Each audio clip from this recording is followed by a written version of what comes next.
My personal opinion, I think this doesn't make any sense. Let's just be honest ourselves. This doesn't make any sense. At the end of the day, if you said you don't want the trucks to spoil the road, now you're going to wait until 70% of completion of all these developments are done. So the remaining 30%, these people are also going to build and bring their trucks. So when the trucks come, eventually they're also going to spoil the slab again. So I don't really think that is definitely a statement that definitely makes sense. And I really don't agree with this. And we're still actually urging him to come and fulfill this to do the bituminized road. If that is actually the scare, or it's exactly what he's actually feared, that they're going to be spoiled by these trucks, let him just do bituminized and forget about it. Because we know bituminized, actually so many trucks and cars, thousands of them are flying along this road every day without any problem. So if that is the worry that they have, that the trucks are going to spoil the slabs, let them do the bituminized road. Because we're not actually going backwards, and we just want this to be fixed no matter what. And remember one thing, in any estate, we accepted the fact that he made it in his statement very clear, that he handed over Dalaba. We are calling it is a substantial handing over, because he apparently handed over all the houses. It's a substantial one. It's not actually the entire estate. If you need to do that, we have the executive, we have the association, you have to hand over, prepare your handing over certificate, send it to the group, that is the representative, that is the association, and the association will look at it, invite all the parties involved, we look at it, we think that is a pass, and then we can get you a taking over certificate from the association. So then we can call it, it's a done game.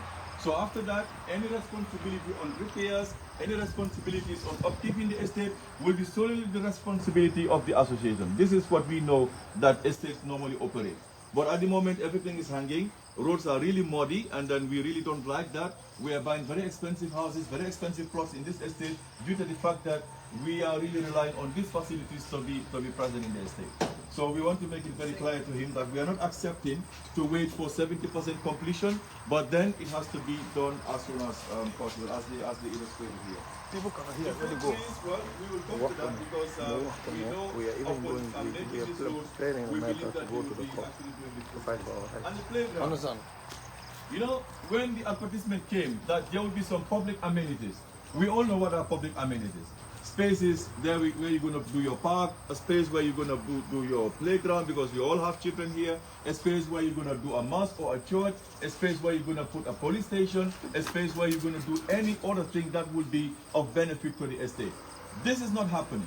Until now, we haven't actually seen any of this happening. For the past 2 years, when I got the site plan from them, I saw clearly in the site plan that they marked all these vegetative areas, the green areas, which supposedly actually, supposed to be for these amenities. But then we saw a mosque actually being started. Nobody explained to us. We don't even know what is going on. And the communication between them and the estate, I can clearly tell you, is really not functioning properly. We just wake up and see people walking. We just spend the day and then we see them going home. So please, we want the company to be communicating to the association to tell us exactly what are the plans. And if there are changes of plans, let them communicate. If they want to change from bituminized to slab, let them come and tell us that, look, our friends, this is what we have as a proposal. We said this, but then we believe this is more durable. Thank you. We put it on the table, we discuss, and if everybody's agreed or everybody accepts it, then we move on. We don't have any problem. We don't chase anybody. We don't want to be, an enemy to anyone. But then these are some of the key responsibilities that they really have to take over and then do for the estate. I think, I will stop there for now until if anybody actually has something to say, then we continue on the other points. Raymond, you have something to say? Yes, you have said it all. Thank you. Chair has said it all. Now, if there's anyone that has anything that you want to add, you can go ahead and speak up. Anybody? In Wolof, Mandinka, Fula, any language. Because later we'll try to break down in some languages so that people can understand. Yeah. You have to come a little bit here. It can't reach there. It can't reach there. No. Kan ugawa? Joma. Singara lungwara wada wabari. Well, anyway, just for people who are watching, some people they take sides. Some people are mixing this thing to the security of the country. we are not working for President Barrow. We are fighting for what we paid for. As I said, this is the reason why we are here. We are not here to say that, oh, Gambia security is a problem in everywhere in the Gambia. Yes, let me just finish. It's a problem everywhere in Gambia. We all know that. But what we are saying, we never accuse Taff that he's responsible for the criminals that are coming into Dalaba. But he contributed part of it. If he fulfilled on the proposal that and the agenda that he sold to people while building this estate, the security will not, the thieves and the bandits, they will not come into Dalaba, which have to do with a gated estate, you know. So I just want people to know that this syndrome of I'm a big man that has to stop in this country if we have to move. No one is untouchable if you go against the rights of the other people. For me, this advantage, before I travel in Gambia, I can take it, but now I don't do it. I give you Taransu, the thing that you're going to sell to me, have to work the Taransu. You understand? But knowing that, okay, I can do this and go scot-free is over. Let him come and finish what he started. We all move on. Because people pay, as I said, the houses, the 3 million, you can buy a land somewhere and build it. But the reason why people spend those kind of money is because of the amenities that he said is going to make them available, which is very difficult in Gambia to have your kids to go and play in playgrounds. So these are the little things we ask for Taff. Other than that, we are not complaining anything. As he said, communication is key. If you change something, I think it's right to show them respect and tell them that, oh, we said this, but we cannot do this, we got to do that. Then we agree, we move on. So this is what I want to say, that Uncle Taff, just come and finish the business. We move on. Your business has been going on for the past 30 years, and you don't want 1/4 of your investment to spoil the rest of your business. Because this alone, what have been put out in the media, is gonna damage a whole lot, and we don't want to drag this on. But as long as he doesn't come, this thing will continue on. Yes, this is what I have to say. So a promise is a promise. Let him just fulfill the promise. We move on. Thank you. Thank you. Somebody wants to say something. Somebody want to say something? Come ahead.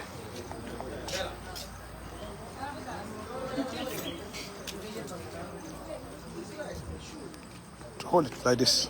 Both too. If you know better. Assalamu alaikum wa rahmatullah. Walaikum salam. Malang ñu yeen kenn ku ne sa tur sa santa. Ñu ci toogé malang ñu ni.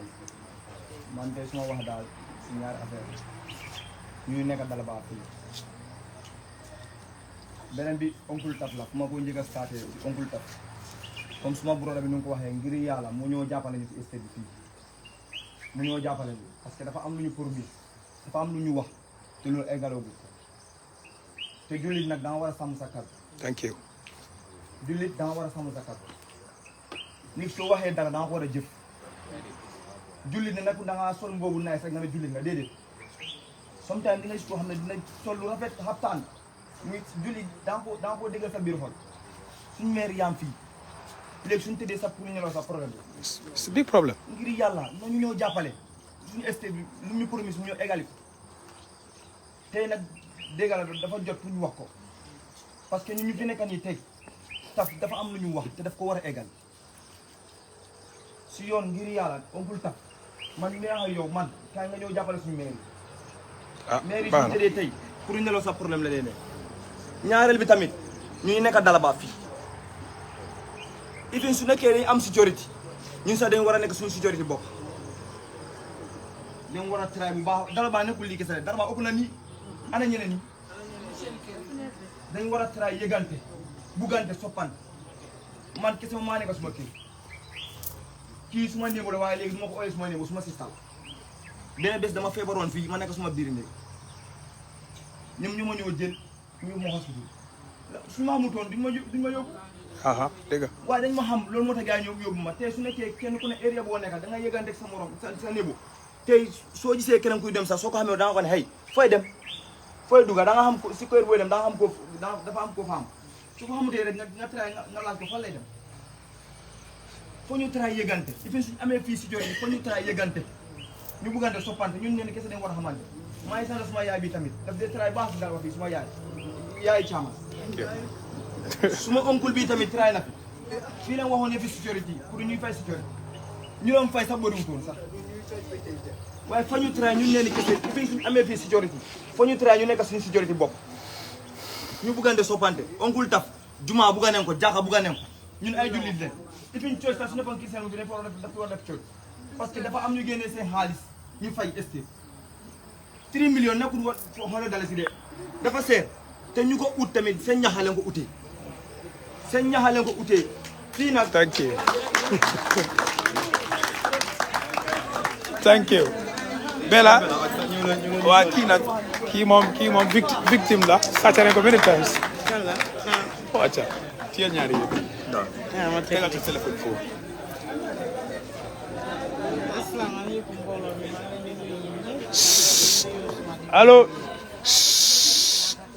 dégg daal si lu kii jógee wax léegi nii si affaire yi dëkkandoor man foog naa bu ñu amee sécurité sax dëkkandoor yi ñu taw war nañ di seetaan ko parce que man keroog bu ñoo sàccaa suma kër su fekkoon ne dëkkandoor yi comme dañoo bàyyi wat xel bu baax mais bi sàcca yi lu noo rëcca di ko sàcca yi moto lañ indi ba suma bunti kër eb suma raay na jëkkër bi eb suma bagage yi te loolu 5 minutes mënu koo def 10 minutes mënu koo def ëpp na 10 minutes ëpp na 5 minutes so su fekkoon ne dëkkandoor yi ñu ngi bàyyi wante xel bu baax a baax a baax bagage yooyu yëpp duñ noo rëcca mais bi amaana su fekkoon dañ noon seetante man suma fi indoo dama dee bàyyi xel torop suma dëkkandoor bi kiram ma gisee bunti kiram ubbee ko sax dama dee dem di ko deeloo so looloo gën a tax may wax ñu dëkkandoor yi te naka lañ ko daal dëkkandoor dafa am aaxa bu nekk suñu diggante dañ war di bàyyi wante xel bu baax bul ne rek comme dugguñ suma kër man maa suma kër maa ngi seet suma yoon nekku si loolu di dëkkandoor war nañ di bàyyi wante xel war nañ soo déggee nooy sax nga yurundu sa next door mbaa mun fa sa ka yow sa dëkkandoor xam na ne yow doo fa dee nekka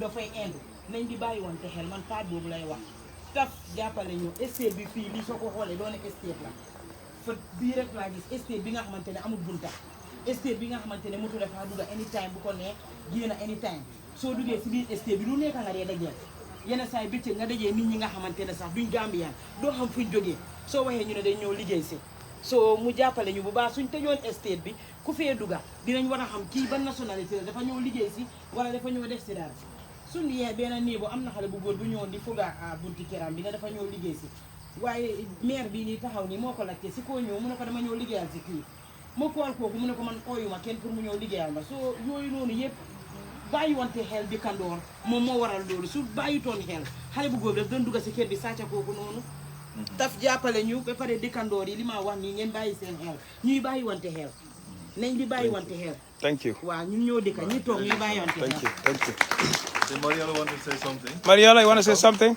I want to give you a reminder because Okay, take your mic. Take your mic. Yes, sorry. because Just the entrance to Dalaba. The entrance is very, very difficult for a lot of people. yeah. One, we don't have to forget this one who passed away, Yeah. who have the accident at this road. When you want to go in Dalaba, first you can't find it in the night. It is only a Dark. small light. It is for no one possible to find it. A taxi, you want to call him, 100 times you need to tell him where to go. Yeah. It is There's not no sign. easy. There's no It's sign. No signboard, nothing. And this entrance is very, very, very Dangerous. bad and dangerous for the kids and for everyone who goes in and out. Out, yeah. Also, what is in front of Dalaba, look at this. It is terrible. It is green now, but wait, when it is hot, it will look like bush. Yeah. And I hope everything will become good very soon. Thank you. Thank you very much. Thank you. Thank you, Mariela. She's also a resident. But as he said, yes, man. Good no de. Waaye mu nga doxantu rek train tànka bi tuuti rek waaw. Waaw baax na rek. Thank you. Alhamdulillahi Rabbil Alamin. Alhamdulillah maa ngi nuyu ñëpp ci seen tur ak seen sant. Di wax auzu billahi mina sheytaani rajim. Yal na yàlla dàqal seytaan yi ci suñu Dalaba. Amiin. Bu nit ak bu jinne nag laa wax. Amiin. Waaw ñoo fi fees del. Waaye dëgg Moustapha Ndiaye kon li ma am rek mooy pour wax ak moom. Moustapha Ndiaye dimbale ñu ni ñëpp waxee. Moussa gis Dalaba bu amul sécurité bu amul géej lu neex waaye soo buggee dem Dakar jaar si fi boo buggee dem Ziguinchor jaar si fi loolu ba kañ nag ñun léegi suñ tëddee sax duñ nelaw ñun si du doon yàbbaa jeen jaañ mii ñu ne nit loo ko bañ waxal ko jikkoom yaa bàjjen moo tax du ñuy toj ba ceg de fu dégg yëngatu rek jóg na dem seeti kan la waaw man am nga am bés ñuy may indil ay bagage man maa ngi woon ci biir de waaye dafa jóg ne kooku yow koy seet mu ne ko anti laay seet mu ne ah waaw xanaa ñu seet ndax mu ngi fem déet loolu rek dafa am solo comme ni ko Bella waxee foo naa ki doon wax mooy Bella waaw dëkkandoo buñ ko def tubaab yi sax ñu ngi seetante tubaab yi sax ñu ngi seetante surtout nit ñi ñuul ñi nañ seetante buñ ko def dëkki tubaab ñun duñ tubaab waajuñ koo nekk ñu nit ñu ñuul lañ suñ doom yee ñu dimbale suturaal ñu dëkkal ñu fi ah léegi soo buggee dugga fii ci ñax yi rek ngaa dugga ci biir amul fence amul dara waa dëgg ah loolu dafa doy waar de ñun suñ bakkan yaa ngi ci xotti neen waaye dama ragal ne yàlla leen ëpp doole nag moom mi ñu fi indi ku nekk am na foo jógee dal di fi ñëw ndi jàmm rek ak dal mun a jàmm sa borom bu baax a baax a baax waaye lii jël ay Nigerians man maa ngi dégg sax naa Nigerians yi dañ leen biil ban façon yi biil ah loolu mooy ñëw a rey leen waaw yow nga war leen a taam boo xam ne dañ leen di tëj ba pare this Nigerians they are the first mafias in the world waaw ku leen xam sax duma la xam man ku leen miin sax bugguma laa xam parce que yàqkat yu bon lañ mun lañ laa reem ci xoolal seen jaas yi ñu amee woon yooyu lañ lay reyee nag nga ñëw toog di xoole sa njaboot gi ñàkk dañ leen fagaru ñu jéem a seet Nigerian si ku leen béel xanaa ki leen béel dafa nekk ci biir mbir mi mun naa mu ngi si biir parce que am na loo xam ne xel du ko nangu jërëjëf waaw ki leen biir xaw ma aji la tudd xaw ma di bi waaye mu ngi ci biir de jërëjëf mu ngi ci biir booy xaaral ok mu ne wax la tey dañoo wax ñun dañ yàgg a noppi de ok ka ñu ñun wax dañ yàgg a noppi yéen ñu fi on nañ wax ok ñu waa meer kon ñu waa dañoo wax li ñu war a wax waaw waaw su fekkee ne yow kenn kuy dimbale nga jéem a dimbale taf sampal ñu suñ sécurité gate yi mbedd maa ngi nii waaw road bi kenn defaru ko ku fi dox sa daala ñaari yoon sa daala yi teppeeku waaw parce que defaruñ yoon bi dañ war a def li estate la yéen a wax léegi millions of dollars moom la fi gaañi def suñ doom yi yal na leen yàlla fay suñ rakk yu góor yu jigéen yi yal na leen yàlla fay man daal li ma ñaan Moustapha Ndiaye wallaay Ndiaye ku lu ñëwal dimbale ñu defal ñu sécurité bala ngaa dugg ñu xam la bala ngaa génn ñu xam la loolu daal laay wax man suma wax fa la en ba beneen yoon ba ngeen dajaleeti ñu thank nañ you dajale waat ci jàmm amiin ya rabbi asalaamaaleykum wa rahmatullahi taala wa barakatuh merci anybody else anyone else comme gars yi xam nga affaire bi uy la ma ok mais mun naa ñëw ah waaw asalaamaaleykum people have to know that this is not a begging thing nekku ne dañoo ñaan taf mu ñoo defal dañ ko fay so he have to fulfill his promises that's the idea ok jërëjëf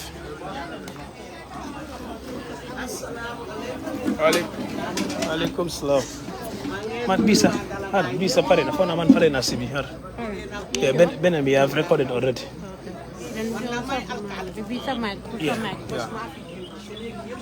man pare na record just for security reason future use just capture everything nga ma jobi because buñ fi ñëwee teel bi lu bari la waxoon woon dina ko defar jërë bi te defaru ko lu tax fii Jambanjeer mu defar bunta mu defar Ocman kon ñun def ñu xeex xam nga liñ bëgg a nit ñi understand mooy this real estate agency we have to keep them accountable doo promise nga wax lu nga xam ne doo ko def you know gis nga Dalaba li mooy suñu entrance bi te suñu agreement ak taf soo gisee nii jënd kër bi it's not about the houses. Ku nekk mu nga jël sa 3 million, sa 2.8 million, nga dem jënd sa land, nga def sampa sa puxus, nekk sa side. But the idea why we are here today supporting this resident of Dalaba is for him to fulfill his promises. That's it. Because if you neglect, parena mu jump, them Jambanjeli jump, them tough city. So far than a few, we have tried all official negotiations, sending call letters since last year, March. They never responded, they never get back to us. So now, we take to the media, you all can mostly benefit. Whether it's him, if you want to continue as a real estate developer, that's up to him. But any negative promotion, whether it's small or big, can affect your business somewhere, somehow. And we are not here to target his business. That's not going to benefit us in any ways. But sometimes, this syndrome of advantage in Gambia, you do things and it works cut away free. Changes will start in Dalaba as far as I'm here. So that's the reason why we have all these people here today to come and join. People don't understand when you're talking, they said, oh, security is ever in Gambia. We are not talking about the security of the country. That's a different discussion. Our discussion here and our strike all these days is for him to come and fulfill his promises. That's it. That's our discussion. Like the only thing you see he saw on the streets, it's only few streets that have been fixed. The rest of the estate, people cage themselves like you are in prison. Look at this. This is what you see everywhere in Dalaba. Some people will put 2 burglar proof on their windows just for security reason. One is inside, one is outside. What about if there is a fire breakout? You are dead. So this is it. You know, we are not targeting anybody, but let him just come and fulfill. As long as he wrote to us that he's going to come and fulfill his promises, that means he's on the wrong side. Mohammed, look, promote the agenda that he used to sell his Dalaba. That's what tempted a lot of people to come and invest in here. You know, your parents nice. Last time they attacked the people in Dalaba here. Instead of you coming, showing them remorse, ngawa gane mass ni ngadaw in social media. Boy har. Yo gade buklo for them. Ah, yo ya duga sama video bi di. Ah, yo no bi jena kay. To the arrested by okay, jena. You didn't know what after. All right, you know. So he's also a Dalaba resident. He's been in Gambia for the longest. I can't imagine. You know. So where did I stop again? So this is it. This is the problem. Let him just come along. Like I was saying, like last time when they caught those armed robbers. You know, come and see the estate because it's your estate. It happened in your estate, not outside the estate. But the first thing he does is to run to the social media, trying to back himself up, telling that I'm not the owner of Dalaba, I'm just a developer. As far as we, the people of Dalaba, are concerned, you have just did what we call substantial handing over. You just give houses to people, but not Dalaba itself, because all the promises that were in the video promotion that you sent out are not fulfilled. You know, so if I could go around and see you Dalaba, I saw you Dalaba, you'd be surprised. Just few streets that have been fixed, and these are the streets you'll put on social media. The rest of other part of the streets are not seen. So, yes, it's really disappointing. Everyone is disappointed with us, to be honest. Everybody is disappointed. This grass is it was yesterday. I assigned people to come and cut these grasses here. Look, this is the entrance. This is the entrance of Dalaba. This is it. Here he promised to build something on the front side of the road, which has never happened. Now it's like this. He just started. I cannot cut the grass. He said there's a big snake. Now I have to assign other people to come and do. So this is it. This is Dalaba. Nila. You know, few streets are nice. They are quite nice, and that's how the rest of the other streets have to be. That's the agreement. So the Mexican now Dalaba for they have to know if you do Dalaba. Now Yarambamba, no one talks about Yarambamba, and that's also built by TAF. So we don't want to be another Yarambamba. We are in the 21st century. So these people were voiceless. They couldn't. They try every official means to talk to him, send them letters, try to negotiate. They never reach out. So I told them, let's take it to the media. So this is it. So there, people just put in their suits and nice halftime and come and sit in the media and say whatever they want. And people, everyone is saying, uncle, uncle, uncle. Do you know what your uncle is doing? It's unfair.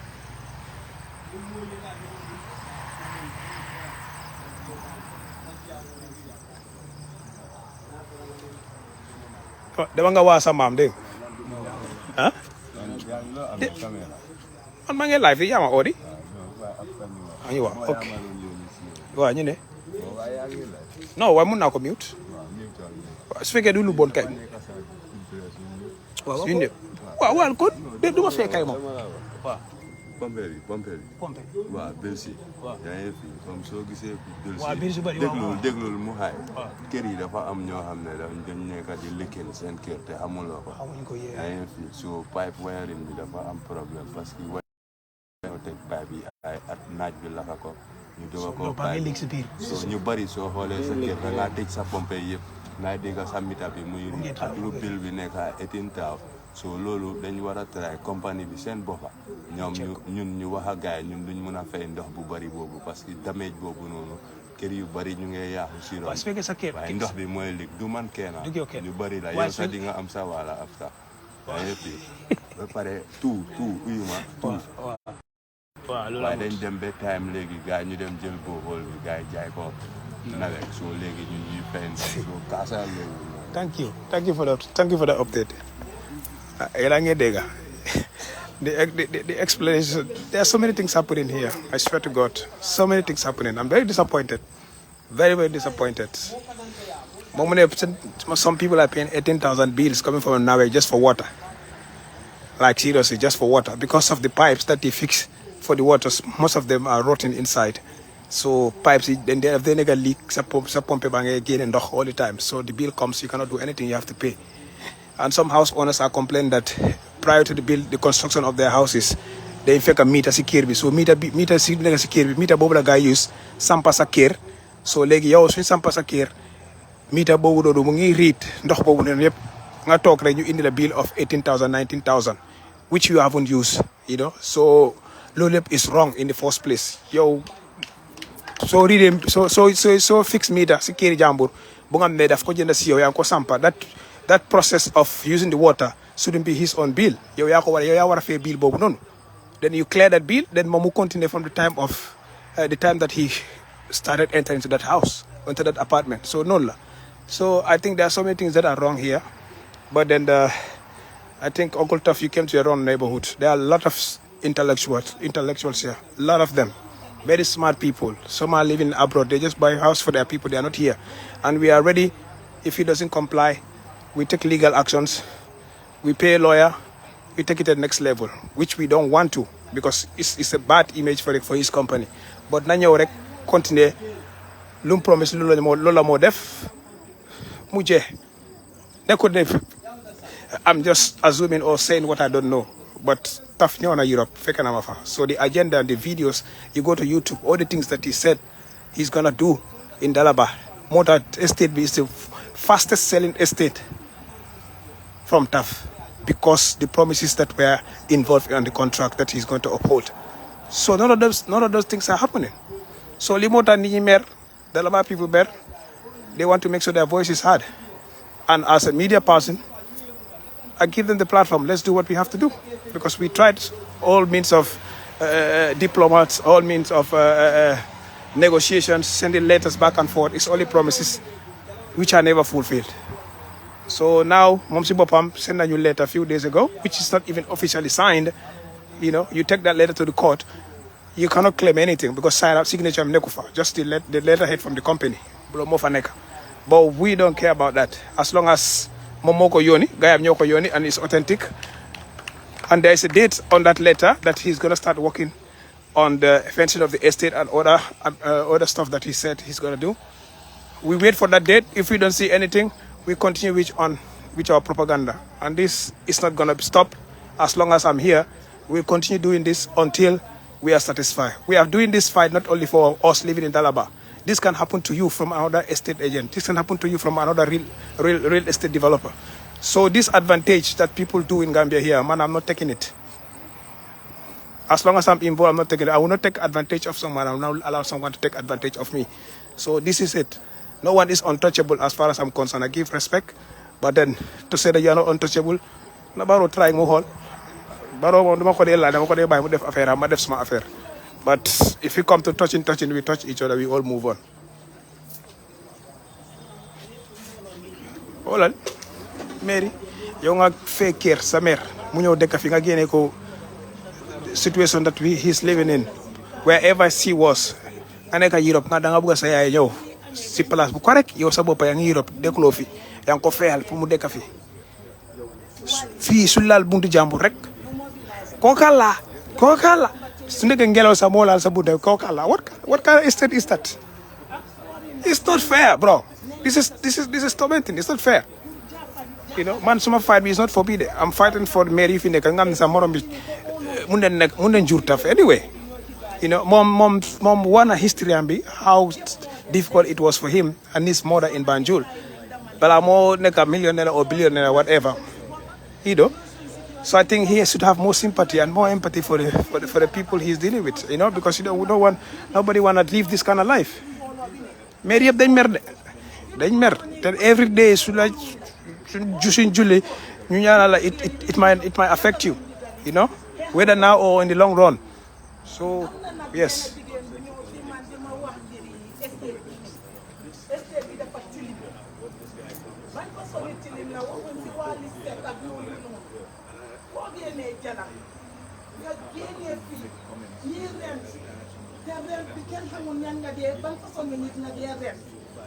jigéen bi jëkkëram dafa génn àddina mu ne su fekkee waa estate bi mun na ñooy dajale ñu toog wàccee fi kaamil pour ñun ñi fi jëkkër suñ jaam ak suñ jaami njaboot bi mu ngi koy laaj parce que mun ta ñëw si biir mbooloo bi ñu ñëw na si biiri nawet man de laaj naa góori nawet bi ndax jànguloo school su ñëwee tey bu ne la ne naan su ëllëgee mu ñëw ne la lii gannaaw ëllëg mu ne la ne ma ne ko booy. Guys, so as you can see, there are so many things I can keep on saying. Because Keri Yumfi Bill and Keri Bill Nigeria, it's totally different. Man, here, all these contractors, most of them, I don't know them, but Shumagise, they am the key, whatever. So we talk. One asked me before, Dega, do you think Tough is a Gambia? Yes, he said, hey, if this is Nigeria, nobody will buy this house. And it's true. Go and see his estate in Nigeria. The quality of the material, the standard of the estate, the standard of the houses. This can negi yubari yungfi, negi den dife, why negi bari yungfi? It's just like after apartheid, that war in South Africa. Negi you support nini for them to have temporal residence. Those are the kind of houses, bungalow houses, lola fidef. Cheap quality paint, tau bisunyo every year danga pentur. Just look. Guess nga. So ku am fi kër bu nice rek yow yaa spend extra xaalis pour def ko ku fi am kër bu nice yaa def extra paint yaa spend extra money to make sure your home is up to standard. You can change few things. Da nga am problem sa 5 years contract la nga call len contractor ñi ngi la jaay yóbbaate today tomorrow ñe tomet mairie fi da nga mujjee dem fee nit si biti mu ñëw mu defal la ko which is part of your contract. So these people, most of the mairie seen doom yi nekkuñ fi. They are smart people. I've talked to almost everyone. We have a group of more than 200 people. 80% of all these people who have houses here, they are all living abroad. Send Keri, send Yaya Faneka, wala send Rakai, send Papa Nyo Faneka. Most of them, they don't have voice. They don't go to school. You know, they don't know how to fight for their rights. So when I came, I told them, okay, let's talk to Tough Diplomat. If he doesn't listen, we do what we have to do. And that's exactly what we are doing. So now, it's not like you can take advantage of people just like that. These changes have to start in Dalaba and it will continue to other estate developers. So all estate developers, you go gis. Say, this guy wanted to talk about the water issues.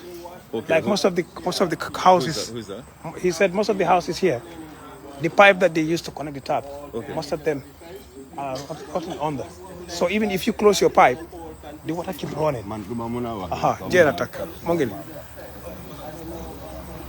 Gadel Sikla, Mongini, Sawaj. So for 𝒂𝒂𝒃 mom, I already organized that. There are a lot of mom mass and barren fee. I opened a WhatsApp group of more than 80 youths in Dalaba. We call it standby. Nyak buñ fi gis because police those 𝒂𝒃𝒃 buñ fi tiyo them na be police. I warned them. Whether you're gonna leave them or you're gonna deport them. I took a picture of them. Ñëw naa estate bi woon naa ko boys yëpp te boy yëpp xamee leen any ñàkk yuñ fi gis ne la dóor ñu téye la balaa ñoo oo police because suñu oo police leen day yóbbu rek su leen jee whatever negotiation they make da ñu bàyyi leen loolu yëpp dafa stop fii ku fi téye you are in trouble. Go one hour police station. I said in 𝒐𝒊𝒏 already. Them nafa wahna lenko. That's what exactly what happened. Gis nga ñine dañ bay guy yi dem. The other guy, Sengal leader bi, I'm a silver or whatever. I wasn't here. Buñ don arrest guy. Why they la si bunta bi bu guy knock bunta bi mu ne mo ndu ubi bunta bi from waha IG. Ana criminal ag IG. Especially Nigerian criminal for that matter. What does those things have to do together? So Barrow also have a lot of work to do. To be honest, he have a lot of work to do. All these things are negative impacts. It's not good for the country. Sa own people. The first thing he will say is, I have to call the IG before I even open the door for you guys. What nonsense is that? And today they release them on bail. On bail, what are the conditions of the bails that they release them? So there are so many things that happen in this country that we have to stand up. We, the young people, have to make the changes. You know, we have to start the changes. And that changes is up to us. We speak out what's in you, take it to the media, let people see. Just like this one. Nobody was willing to put this out. I said, it's not going to happen. We're going to put it out. We're going to show to the world, this is what we signed, and this is what we're going to get. There is no masala here. We are not baking tough. We are not baking. We're just talking nicely to make sure he come and fulfill his promises. If not, the Dalaba people are ready, both home and abroad, to file for a legal action. We take it to the next level.